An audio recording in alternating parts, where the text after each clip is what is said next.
Welcome back, everyone, to another reaction video. We're diving back into the world of alternate history today. Alternate History Hub has a video that many of you have been requesting for me to do for a while now. It's the world of Kaiserreich, exploring the lore of an alternate World War I. A couple of things to mention up front as we get into this. Number one, I know not everyone is into the idea of alternate history, but the way I view it is this.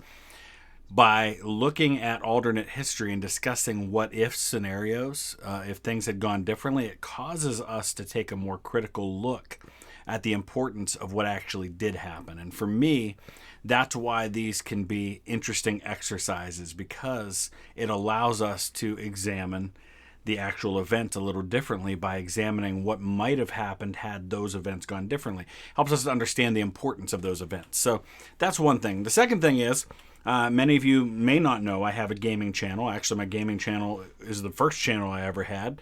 It's now called VTH Gaming. It was originally called The History Guy and then History Guy Gaming. And there's links in the descriptions of most of my videos to take you to that channel. And I actually have a series going right now in the Kaiserreich mod on the game Hearts of Iron 4, where I'm playing the nation of Austria. Currently at a war in the South Pacific against the Japanese after we defeated the British, the French, and the Russians. If you want to see that, there's a link in the description that will take you to my current series as Austria in Kaiserreich. Let's go ahead and dive into this one. As always, the link's in the description to the original content if you want to check it out without my commentary. But there's something belonging to others. There's enough for all people to share. When it's sunny June and December too, or in the winter time or spring, there'll be peace without end, every neighbor a friend, with every man a king. Rebellion in Chicago. Oh, that's right. There is a civil war in Kaiserreich in the United States. The war in the West was over. For the second time in 50 years, the flag of the German Empire flew victoriously over Paris. It appeared as if this war was going to be different, but as the First World War, or Weltkrieg, ended, So a couple of things there. Weltkrieg just is German for World War. And the second thing is, he said for the second time in 50 years, because the German Empire, when it formed for the first time, fought a war. It's called the Franco-Prussian War. It's probably better known as the Franco-German War. But Germany won that war and did in fact defeat the French. And that set up the world in which the Great War, as we know it, World War I, took place. Russian military might was once again unmatched, leading the Kaiserreich to victory. And yet, even after millions were left dead and nations were in ruin, this was only the beginning. It's often been wondered what the world might have been like had the Central Powers won World War I. It's a common idea in alternate history, been explored in books, movies, but what about in something more niche? Say a mod for the game Hearts of Iron 4, a strategy game that tells events using only pictures, text, and a world map. But with the magic of modding, knowledge of history, and some good creative vision, this is the world of Kaiserreich, and I want to explore it.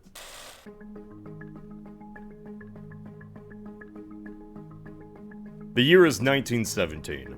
The war has up to this point gone relatively the same. Archduke is shot, things start to get hot, and the overall battles, tactics, and players of the war are the same we all know and love in our timeline. By this phase of the war, the Germans never restart unrestricted submarine warfare, the policy that caused the sinking of the Lusitania and soured US relations with Germany.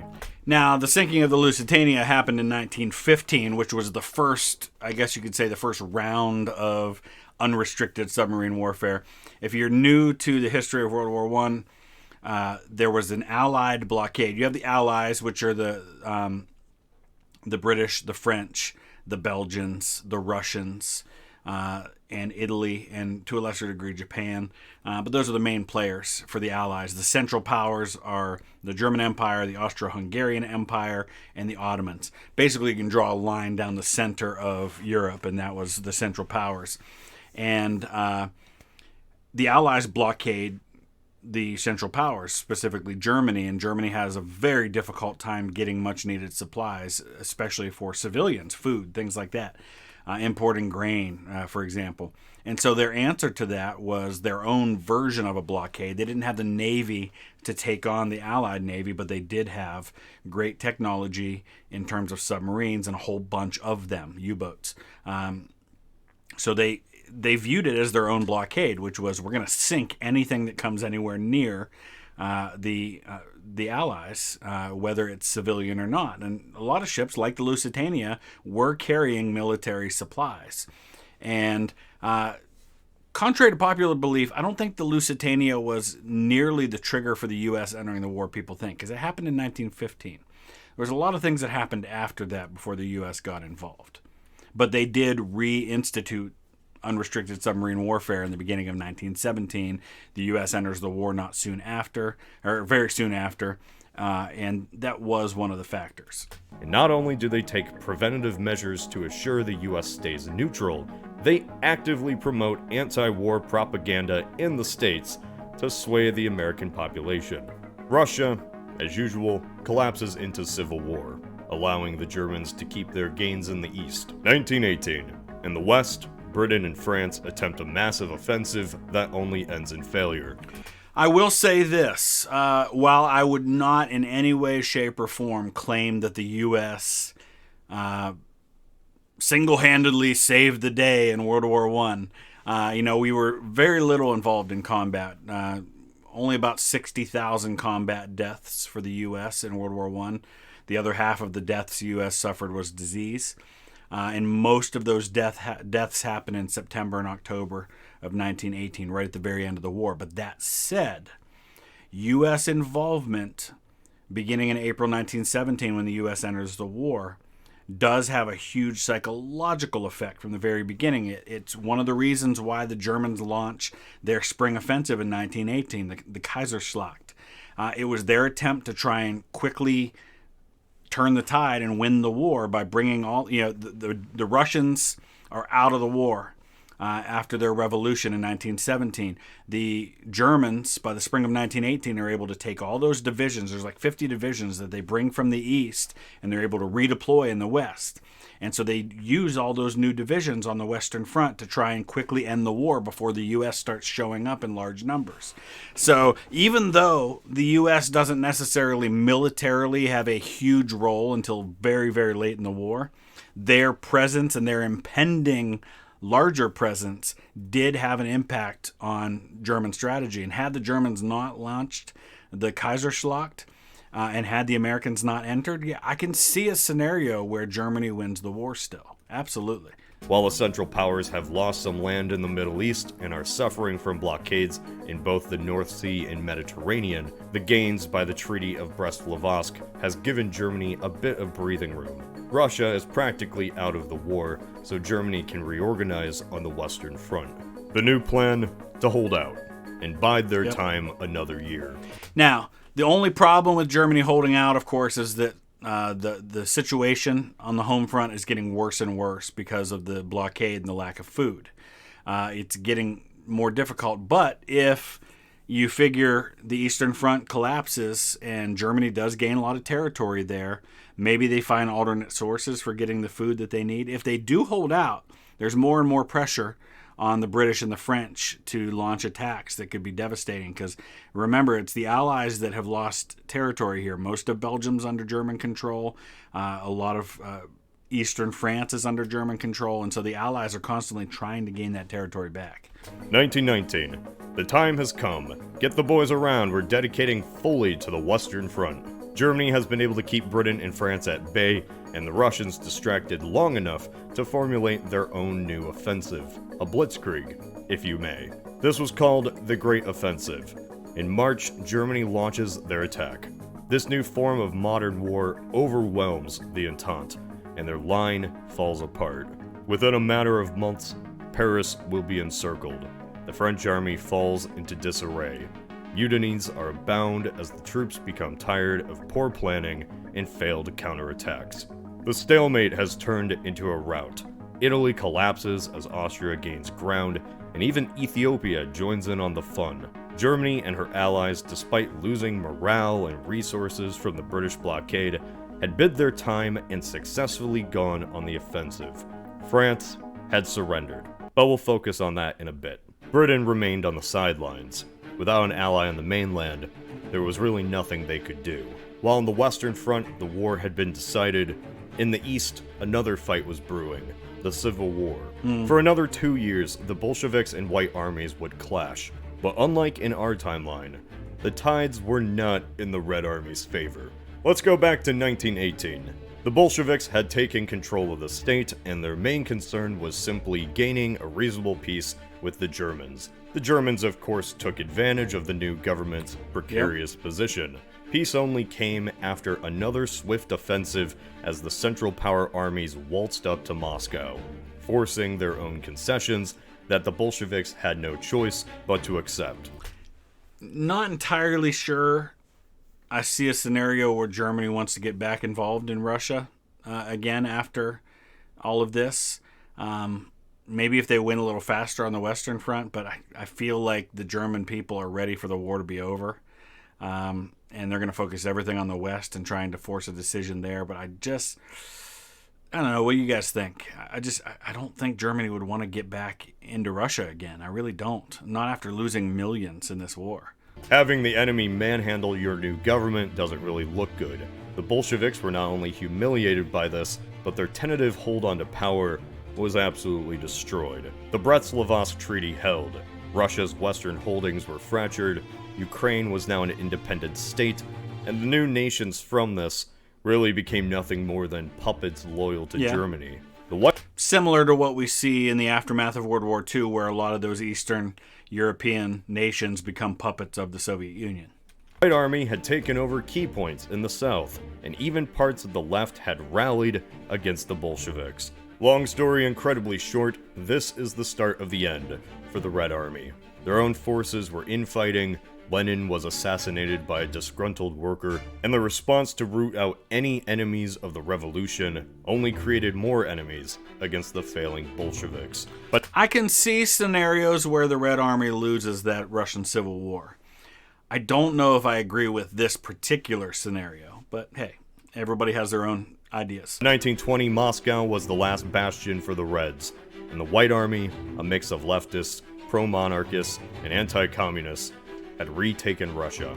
With the state of their armies, although victorious, the White Army generals, with Kerensky at its head, had no choice but to recognize the previous treaty with Germany. Russia would never hold the lands in the West again. With the dust finally settled by 1921, the greatest fears of the Entente, now defunct, was realized. The Central Powers were now the victors in Europe.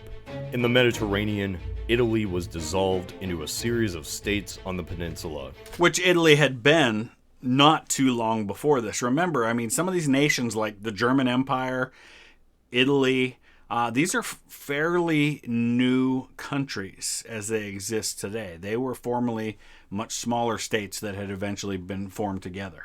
New treaties pretty much stripped the losing parties of their colonies and divided the spoils. Germany gained a far bigger hold in Africa. Austria actually didn't die, and the Ottomans, as weak as their rule was, regained territory lost to Italy and Britain. At least for a bit, and I think that's fair, because I think the Ottoman Empire is pretty weak even before the war starts, and it was obvious they would collapse at the end of that war. I still don't think they're in a very strong position moving forward. You could still see the rise of someone like Ataturk, for example. Losing has its consequences, and after such a dramatic loss in the West, France was about to have a revolution. Totally see that happening in this scenario. At 11 a.m., November the 11th, 1921, the final declaration of peace was signed. Peace with honor, it was called. But to the losers of such a war, there was no honor. France suffered through the German offensive for years, losing countless in the fields, only to surrender in the last minute. Britain... I'll say it again. As much as I believe there was a winning scenario for Germany in World War I as late as 1918, unless something dramatic happened with the naval blockade, I don't see a scenario where Germany can hang on to win in 1921. I just don't think they had 3 years left in them to fight. If Germany was going to win, I think it would have had to have been in 1918 with a military victory on the Western Front. I just don't think they could have held out that much longer. Controlled the largest empire ever seen in history, and none of that mattered when signing that peace treaty. Resentment from a tired population was hard to miss in everyday life. Such disillusionment had to be channeled somewhere, and ideas once seen as radical became demanded as necessary. What followed for the next 5 years would be a transformation of Western Europe. One that dramatically began in the last days of the war as the German armies surrounded Paris, threatening to take the entire nation. The army had mutinied, refusing calls by the government for another offensive after so many had failed. A general strike was organized to shut down France, force the government into a concession, and remove them from power. I can absolutely see all of that happening in this scenario if the Entente loses the war, because there was a lot of upheaval before the war and even during the war, and there was a very strong movement towards socialism in France that could have easily won out in a scenario where they lose the war. The army mutinying is also an absolutely plausible scenario. We saw that happen with the Russians, and especially if the war is going to go another 3 years after it already had gone 4. You're talking about a 7-year war with millions dead. At some point, the army is just going to say, you know what? We're not doing this anymore. Absolutely could see that happening. In under a month, the Third Republic would collapse. But before we get to the collapse of yet another French Republic, let's have a chat about Syndicalism. Syndicalism was a leftist movement that arose in the late 19th century after the founding of the Confédération Générale du Travail, or General Confederation of Labor in English. For simplicity, let's just call them the CGT. The main facet of syndicalism compared to other sects of socialism is the main power in a nation would be in the labor unions themselves, so no central government, but decisions decided by a series of worker-focused collectives. Policies directly in the hands of the working class, from the local level to regional, and finally national. And this encompasses everything from economics to social policy and even military matters. I have to say, while I can see a scenario where socialism wins out in France and maybe even in Britain, I don't know if I see this form of socialism being the way it would go, but I don't know. As describing any ideology, it's more complicated than just that, and it varies. It was more prominent in Western Europe before the start of World War I, especially in France, but fell apart once the Soviets took over in Russia. Yada yada, Red Scare, the leading socialist state is Leninist and eventually Stalinist. Syndicalism never reaches real prominence, but is still around today in small circles. In this alternate timeline, the Red Army in Russia is falling. France, the most prominent hotbed for syndicalism and socialism, takes the mantle instead. And what better time for an ideology like syndicalism to take charge than when the government itself collapses? A provisional government was established in the Third Republic's place. Think of it like the Kerensky government, where it was at odds with more extreme factions within the country. Socialists and liberals were at odds with the radical notions of the CGT. This happens whenever you have radical transformation in a country. You're going to have the one wing of people who think you're not being radical enough, another wing that thinks you're already too radical. Look at France in the late 1700s with the French Revolution. You have the folks who end up, like Robespierre, who say, we haven't taken this extreme enough. And other people who say, man, you went way overboard and you lost me. And then there's a war within the war, so to speak. Who believed they, as the leaders of the unions, held rightful power over France. Before the war against Germany was even over, another one had begun. A civil war between the provisional government and the syndicalists. Kind of like what happens in Russia, where you have everyone in agreement in overthrowing the Tsar, but now there's a fight over, well, what do we have now afterwards? And the people who take power weren't seen as being effective enough, and that's why the Bolsheviks come along. While in the East, the Bolshevik Revolution was as dead as Lenin, in the West, it had only strengthened. The Provisionals knew the military had CGT sympathies and tried to disarm the military under the excuse that the war was coming to an end. The remaining radical portions of the government abdicated in protest and joined the opposition. In a few months, France had gone through 2 different regimes, and the sole power left in the country with any backing or effective influence was the CGT and the Syndicalists. And much like the Bolsheviks of our timeline, a period of violence followed as opponents and remaining sympathizers to the Republic or Provisionals were hunted down, achieving peace with Germany quickly, only to secure their own position. Britain. In Britain, the Labour and Conservative Party... It's an ongoing joke. If you're new to the channel, whenever I do one of his videos, there's always people who are going to comment on the way he pronounces Britain. And I believe he's also from Ohio, like I am. I think he's from Northwest Ohio, like Toledo area or something. I don't know anybody else in Ohio who pronounces it with that D sound. Most of us use it's more like a BRI apostrophe AIN, Britain kind of thing. Nobody pronounces the hard T. Nobody says Britain. But he kind of says Britain with like a BRIDDAN. Most people I know pronounce it Britain. Parties had become ineffective. There was a convoluted election, and failed tariff policies meant to help the economy only led to disaster. Economically, Britain was becoming isolated. One coal shortage and rise in unemployment later, and the economy collapsed. Such a bungled mess of policies had only reaffirmed opinions of the government created since the signing of the treaty. A change had to be made. The labor unions of Britain organized nationally, calling for a general strike in March of 1925. Across the island, the cities were packed with workers calling for better reforms and for corrupt leaders to step down. The response against them was swift, and quickly the situation deteriorated. Whoever began the fighting was never known, but propaganda that it was the military that shot first was soon shared to organizers across the nation.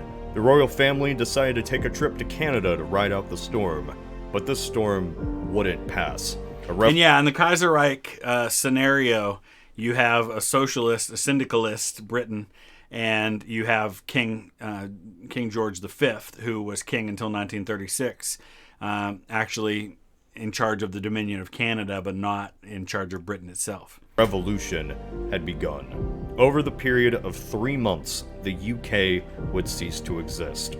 Parliament floundered an effective response, the workers transformed into militant revolutionaries, and soon even London itself was on the verge of falling. Yep. When the capital eventually did fall, any forces loyal to the Crown and Old Britain followed the royal family to Canada. The United Kingdom was disbanded. The Union of Britain was born. The ramifications for this were felt across the entire Commonwealth. The land of the Crown was no longer in Europe, but instead Canada, and the chaos from the Revolution left loyalties and obligations up in the air. Australia and New Zealand banded together into a single confederation, as did Britain's holdings in the West Indies. Interesting. And it's important to note that to this day, there are a lot of other countries besides just the United Kingdom who recognize Queen Elizabeth II as their sovereign, as their head of state. It's not like here in the United States where our president is both head of state and head of government. Many countries have those as 2 separate positions. So the United Kingdom has Queen Elizabeth II as head of state, and then Boris Johnson is the prime minister, and so he's head of government. And Canada has a prime minister, but also has, I think, Justin Trudeau as prime minister in Canada, but also has a head of state, which is Queen Elizabeth II. So it's just a different way of doing things. Their African colonies were quickly swallowed up by the Germans. Moving on to Italy. So we're going to wrap it up right there. I'm actually going to make this a 2-part series. I'm trying to keep these videos from being an hour long. So let me know your thoughts about that first half. Let's talk about what's been discussed so far. I would imagine in the next half, we're going to get into what's happening with Italy, what's happening with the United States, and what happens in the world, in the post-war world. So use the comment section below for that. Check out my gaming series in the Kaiserreich world as Austria if you are interested in such things. The link's in the description. We'll see you again tomorrow with part 2. Thanks for watching.